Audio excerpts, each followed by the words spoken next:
మొత్తానికి పల్లా శ్రీనివాస్ టీడీపీ రాష్ట్ర అధ్యక్షుడు ఆయన పుట్టినరోజు జరిగింది 12వ తేదీని. నిజంగా ఆయన పుట్టినరోజుని చాలా అంగరంగ వైభవంగా నిర్వహించారు తెలుగుదేశం పార్టీకి సంబంధించిన క్యాడర్ అంతా కూడా. ఎందుకంటే ఆయన 2 సార్లు గాజువాక నుంచి ఎమ్మెల్యేగా నెగ్గారు. ఈసారి గెలిస్తే మంత్రి పదవి ఖచ్చితం అంతా భావించారు. కానీ ఆయనకు వచ్చిన భారీ మెజార్టీ అలాంటిది. ఏపీలోనే అత్యధిక మెజార్టీ గాజువాకలో ఆయన తెచ్చుకున్నారు. అయితే ఆయనకి మంత్రి పదవి కాకుండా ఏపీ టీడీపీ ప్రెసిడెంట్ పదవి అయితే ఇచ్చారు. నిజానికి పార్టీ పదవి మంచిదే, కానీ ప్రాంతీయ పార్టీల్లో స్టేట్ ప్రెసిడెంట్ అయినా 6,000 అంటారు అంతే. అంటే మనకు 5 ఏళ్ళు ఉంటాయి కదా, అందులో 6,000 లాంటిదే తప్ప అడిషనల్ అంతే తప్ప పెద్ద ప్రాధాన్యత ఉండదు అనేది. ఇంకా జాతీయ పార్టీలు అయితే స్టేట్ ప్రెసిడెంట్ అనేది సొంతంగా చక్రం తిప్పే ఛాన్స్ ఉంటుంది. అది కూడా పార్టీ విపక్షంలో ఉన్నప్పుడు విలువ ఎక్కువ. అధికారంలోకి వస్తే మాత్రం మళ్ళీ అంత ఉండదు.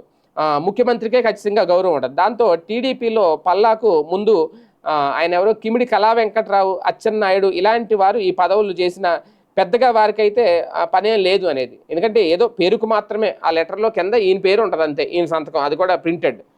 ఎవరినైనా తీసేసినా ఎవరినైనా జాయిన్ చేసినా స్టేట్కి సంబంధించి టీడీపీ నిర్ణయాలు ఏమైనా తీసుకున్నా వీళ్ళ పేరు ఉంటుంది. పల్లా రాజేశ్వరరావు టీడీపీ రాష్ట్ర అధ్యక్షుడు అని ఉంటుంది అంతే. కానీ నిర్ణయాలన్నీ పైన తీసేసుకుంటారు. ఈయన మాత్రం జస్ట్ అలాగా రబ్బర్ స్టాంప్ లాగా అనమాట. అయితే మొత్తం లోకేష్ గారు, బాబు గారే చూసుకుంటారు విషయాల నుంచి, అందరికీ తెలిసిందే. అయితే మంత్రి పదవి అయితే ఆ ప్రోటోకాల్ వేరు, ఆ గుర్తింపు వేరు. అది క్యాడర్ గట్టిగా కోరుకుంటుంది. విశాఖ జిల్లాలో యాదవ సామాజిక వర్గం బలంగా ఉంది. ఇటీవలే వైసీపీకి చెందిన మేయర్ని దించేసి కూటమి మేయర్ని గద్దెనెక్కించారు. దాంతో యాదవ సామాజిక వర్గానికి వారు తప్పించారు అనేది సామాజిక వర్గ నేతలు గుస్సా మీద ఉన్నారు. దానికి పరిహారంగా ఇప్పుడు పల్లాకు మంత్రి పదవి ఇస్తే వారిలో అసంతృప్తి లేకుండా పోతుంది అనేది కూడా ఒక అంచనా.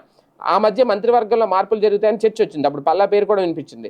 ఇక చూస్తే కూటమిలో సంబంధించి పాలనకు సంబంధించి ఎలా చూసుకున్నా సరే ఏ సందర్భంలో అయినా మార్పులు అయితే ఉంటాయి అని చెప్పి అందరూ అంటున్నారు. అప్పుడు ఖచ్చితంగా మంత్రివర్గ విస్తరణ అంటే పునర్వ్యవస్థీకరణ జరిగితే పల్లాకి మంత్రి పదవి దక్కుతోంది అనేది. విశాఖలో మంత్రి పదవులు ఎవరికి ఇవ్వలేదు. విశాఖ జిల్లాలో మొత్తం 7 అసెంబ్లీ సీట్లు ఉంటే కూటమి నుంచి 3 ఎమ్మెల్యేలు ఉన్నారు, టీడీపీ నుంచి 4 ఉన్నారు. దాంతో ఈసారి విశాఖకు చోటు కల్పిస్తారు, అందులో ఖచ్చితంగా పల్లాకు ఛాన్స్ ఇస్తారు అంటున్నారు.